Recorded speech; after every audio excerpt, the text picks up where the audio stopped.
Boris Johnson is lying. Schools are not currently safe.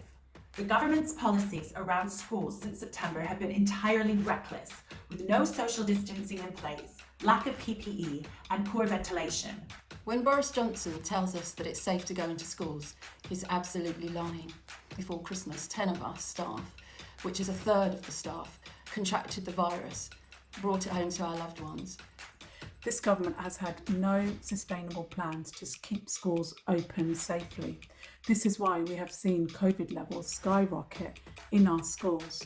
At the end of last term, primary school students were the second most infected group in the country, surpassed only by secondary school students, whose rate of infection increased by 75 times from September to December. In my own workplace, we met on New Year's Eve and we determined as a whole staff group that we would not be going in on Monday as normal as the Tories are telling us to.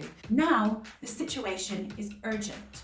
The NHS is becoming overwhelmed and lives are at risk.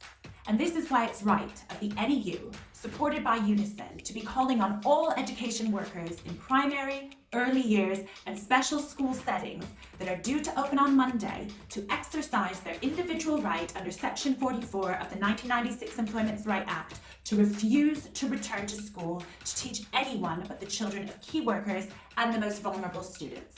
Parents have lost confidence. They don't feel it's safe to send their children into schools. Educators have lost confidence and are afraid to step back into schools, but are being forced to by this government. None of this was inevitable. This is the result of an incompetent and a callous government. It's when people stand together that we can make a difference.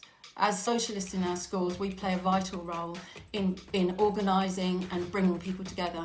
And if ever there was a time for unity, this pandemic has shown us it's now. Speak to your union rep and union members at your workplace and ensure that as many as possible of you take action. If you don't have a union rep, consider becoming one yourself.